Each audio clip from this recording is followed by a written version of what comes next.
Liebe Zuschauer, herzlich willkommen zu meiner ersten Videoausgabe über die chinesische Geschichte. In diesem Video möchte ich mit Ihnen über die chinesische historische Beamtenprüfung sprechen. Sie war ein Examenssystem für die Auswahl der Beamten, bei dem Leute aus den reichen und armen Familien eine relativ gleiche Chance hatten, zur sozialen Oberschicht aufzuschließen. Diese Politik des Examenssystems war über 1000 Jahre in China eines der wichtigsten Staatsprogramme und hat zweifelsohne entscheidend die Entwicklung Chinas bedingt. Die Prüfung wurde ebenfalls in Korea, Vietnam und Japan übernommen und durchgeführt. Man kann sagen, dass diese Prüfungspolitik die Welt geändert hat. Sie hat eine starke kulturelle Prägung in Ostasien hinterlassen, die heute immer noch auffällig ist und auch von großer Bedeutung für die moderne ostasiatische Bildung ist. Wie Beamten und Intellektuelle ausgewählt und bestimmt werden, ist damals wie heute sehr schwer zu bestimmen. Die Menschheit hat zwar zahlreiche verschiedene Methoden probiert, aber keine davon ist perfekt und lückenlos. Im Zeitraum vom 1. Jahrhundert vor Christus bis zum 6. Jahrhundert wurden in China die Beamten hauptsächlich durch Empfehlung nominiert. Das heißt, Lokalregierungen waren verpflichtet, qualifizierte junge Männer aus ihrem Verwaltungskreis zu entdecken und sie der Staatsregierung als Beamtenkandidaten zu empfehlen. Durch die Kandidatenüberprüfung wurden dann neue Beamten ausgewählt und angestellt. Aber im Laufe der Zeit wurde das Empfehlungssystem immer mehr von großen, mächtigen Familien ausgenutzt und kontrolliert. Es war so entwickelt worden, dass nur jemand aus mächtigen Familien als Kandidat empfohlen werden konnte. Jemand aus der Unterschicht, egal wie qualifiziert er war, konnte die Oberschicht kaum erreichen. Die einflussreichen großen Familien monopolisierten Ressourcen und Macht, sodass sie sogar Kaiser absetzen und Dynastiewechsel bedingen konnten. Um diese Situation zu ändern, hat der Kaiser Sui-Yang im Jahr 605 zum ersten Mal die Prüfung zur Auswahl der Intellektuellen erfunden und ausprobiert, um den Bürgern der nicht adligen Familien eine Karrierechance in der Regierung anzubieten und die Macht der großen Familie zu reduzieren. Im Laufe des 7. Jahrhunderts war die Beamtenprüfung langsam vorwärts entwickelt und hat das alte Empfehlungssystem ersetzt. Fast alle Bürger hatten die Chance und die einzige gemeinsame Möglichkeit, nach Macht zu streben. Der Aufschwung von der sozialen Unter- zur Oberschicht war dadurch ermöglicht worden. Der Ehrgeiz, mit Kenntnissen das Schicksal zu ändern, kämpft von dieser Zeit an im Herzen des Volkes auf. Seine Familie konnte man sich zwar nicht aussuchen, aber mit Fleiß und Intelligenz seine Zukunft selbst bestimmen. Ein Erfolg bei der Beamtenprüfung kann mit dem Sprung durch das Tau des Drachen verglichen werden.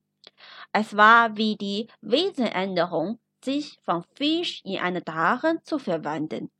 Im Vergleich zu Europa jener Zeit, wo Macht und Bildung von den Adligen und der Kirche monopolisiert wurde, war die Beamtenprüfungspolitik sehr fortgeschritten. Doch im Laufe der Geschichte wurden politisch auch neue Missstände konstruiert. In diesem Vortrag wird hauptsächlich über die Prüfung der Zivilbeamten berichtet. Es gab auch die militärische Beamtenprüfung für die Auswahl der Generale. Zu einem Zivilexamen musste man einen Aufsatz zu einem vorgegebenen Thema schreiben, und zwar in der literarischen Form 策论, ein bestimmter argumentativer Aufsatzstil für politische Behauptungen. Da Konfuzianismus die staatlich anerkannte Hauptlehre der Gesellschaft war, waren die konfuzianistischen klassischen Literaturen die wichtigsten studierten Materialien.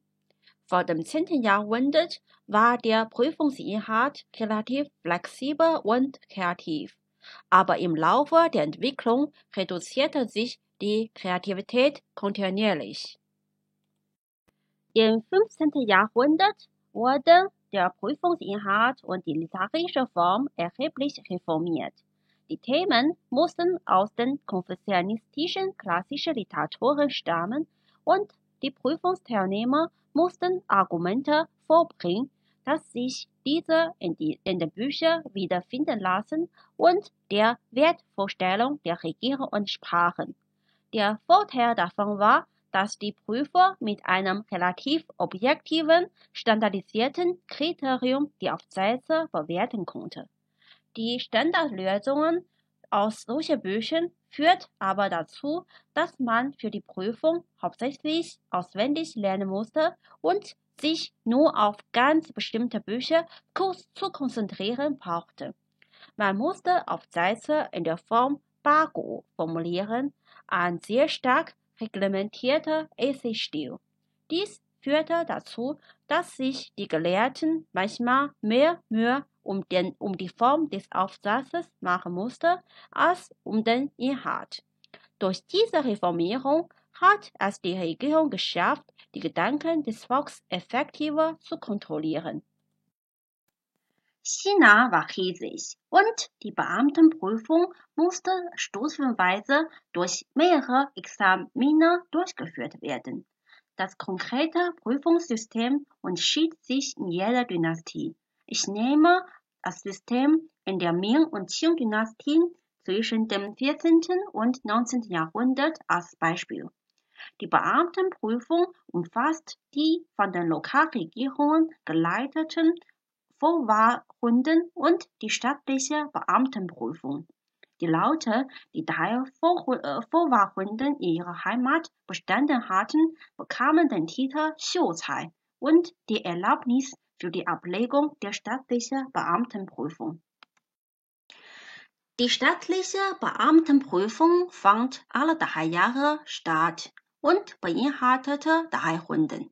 Zuerst wurden die Kandidaten in der Heimatprovinz der Gelehrten ausgewählt.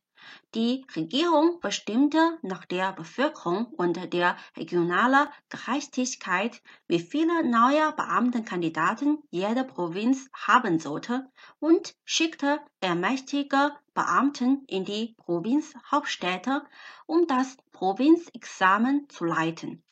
Die Bestände bekamen den Titel Juren und die Berechtigung für die Beamtenkandidaten. Zu der großen Prüfungssession strömten tausende Juren aus aller Provinzen in die Hauptstadt, um das Hauptstadtexamen Huishi abzulegen. Die Teilnehmer, die das Examen bestanden hatten, bekamen den Titel Gongshi. Als Gongshi wurde man im Normalfall sicher Beamten, musste aber noch das Palastexamen ablegen. Das letzte Examen fand direkt im Kaiserpalast statt, wobei der Kaiser selbst aus politischen Gründen als Hauptprüfer arbeitete. Alle Teilnehmer bekamen nach dem Examen den Titel Jinshi, der aber nach der Leistung in 3 Klassen geteilt war. Die besten 3 Teilnehmer gehörten der 1. Klasse. Sie trugen die Ehrentitel Zhuangyuan, Bangyan und Tanhua und wurden extrem vom Volk und vom Kaiser verehrt. Dank der Beamtenprüfung wurde die Bildung einerseits sehr hoch geschätzt und erheblich entwickelt, aber andererseits wurde die Bildung auch in manchen Fällen instrumentalisiert. Es ist natürlich nicht falsch, für höhere Lebensqualität zu lernen. Aber es gibt manche gelehrten Beamten, die ganz im Gegenteil zu ihrer konfuzianistischen Bildung und Tugend geworden waren. Sie misshandelten das Volk. missbrauchten ihre Macht, verschlangen öffentliche Gelder und betrugen die Regierung. Die Chinesen können zwar die Menschen beeinflussen, aber nicht bestimmen, wie die Menschen werden können. In Relation zur Gesamtbevölkerung waren die Erfolgsaussichten sehr gering. Ich nehme Daten des 19. Jahrhunderts als Beispiel. Die chinesische Bevölkerung betrug damals ca. 400 Millionen. Davon konnten ca. 5%, also 20 Millionen, als Gebildete gezählt werden. Aber zu jeder staatlichen Beamtenprüfung, die alle 3 Jahre stattfand, wurden nur ca. 300 Jinshi aufgenommen. Die Mehrheit, die bei der Prüfung gescheitert waren, mussten entweder die Prüfung auf ihrem erworbenen Niveau wiederholen oder auf eine Karriere verzichten. Es gab keine Altersgrenze, sodass es möglich war, dass Opas und Enkelsöhne dasselbe Examen schrieben. Es gab viele Gelehrte, die fast ihr ganzes Leben für die Prüfung geopfert haben.